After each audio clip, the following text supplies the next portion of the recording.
निर्यात को बढ़ावा देने के लिए cabinet committee of economic affairs की मीटिंग में 3 अहम फैसले लिए गए हैं। सरकार एक्सपोर्ट क्रेडिट गारंटी कॉर्पोरेशन को अगले 5 साल में 4,400 करोड़ रुपए की पूंजी देगी। सरकार का कहना है कि ECGC को पूंजी दिए जाने से निर्यातकों और उनके फाइनेंस देने वाले बैंकों को बहुत सपोर्ट मिलेगा। इससे 59 लाख नए रोजगार पैदा होंगे, जिनमें से 2.5 लाख रोजगार के मौके फॉर्मल सेक्टर में बनेंगे।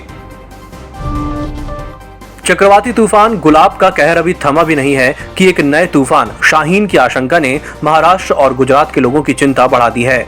मौसम विभाग के मुताबिक शाहीन तूफान अरब सागर में उठेगा और महाराष्ट्र गुजरात के समुद्री किनारे वाले इलाकों में असर दिखाएगा। इसे देखते हुए मौसम विभाग ने गुजरात के 20 जिलों में येलो अलर्ट जारी किया है।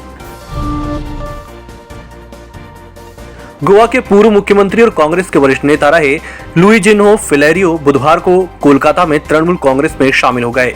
फिलेरियो आज राज्य सचिवालय नबन्ना पहुंचे थे और पश्चिम बंगाल की सीएम ममता बनर्जी से भी मुलाकात की थी।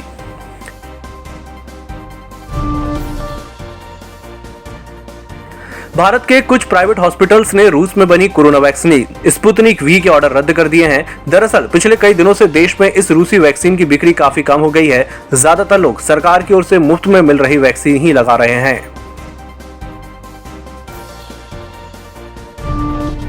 अफगानिस्तान की सत्ता पर काबिज तालिबान ने पहला औपचारिक पत्र भारत को भेजा है, जिसमें उसने काबुल तक कमर्शियल फ्लाइट शुरू किए जाने की अपील की है। इस पर नागरिक उड्डयन मंत्रालय समीक्षा कर रहा है। भारत ने 15 अगस्त से ही काबुल के लिए अपनी सभी कमर्शियल फ्लाइट्स पर रोक लगा दी है। जम्मू कश्मीर के उरी से मंगलवार को गिरफ्तार आतंकी अली बाबर ने कबूल किया है कि पाकिस्तानी सेना ने उसे ट्रेनिंग दी थी। अली बाबर ने यह भी बताया कि उसे पाकिस्तान की खुफिया एजेंसी ISI ने रुपए का लालच दिया था। 20,000 रुपए उसे एडवांस दिए गए थे। आतंकी बाबर ने बताया कि वह हथियारों की सप्लाई करने के मकसद से भारतीय सीमा में घुसा था। साथ ही उरी जैसे हमले की साजिश रची गई थी। फ्यूमियो किशिदा जापान के नए प्रधानमंत्री होंगे।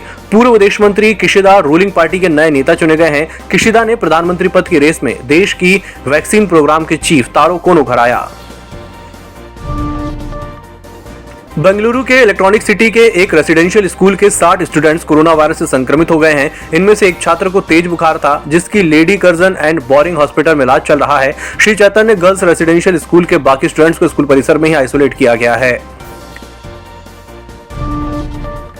IPO में निवेश करने वाले निवेशकों के पास पैसा लगाने का एक और मौका आ गया है। आज से asset management company Aditya Birla Sun Life AMC का IPO खुल गया है।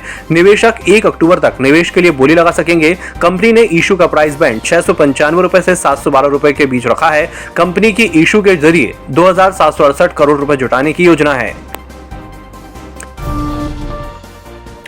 और बुधवार यानी आज बाजार में तेज उतार चढ़ाव देखने को मिली। कारोबार के आखिरी घंटे में बाजार में निचले स्तर से हल्की रिकवरी देखने को मिली और अंत में बाजार लाल निशान में बंद हुए। सेंसेक्स 254 पॉइंट गिरकर 59,413 पर और निफ्टी 37 पॉइंट गिरकर 17,711 पर बंद हुआ।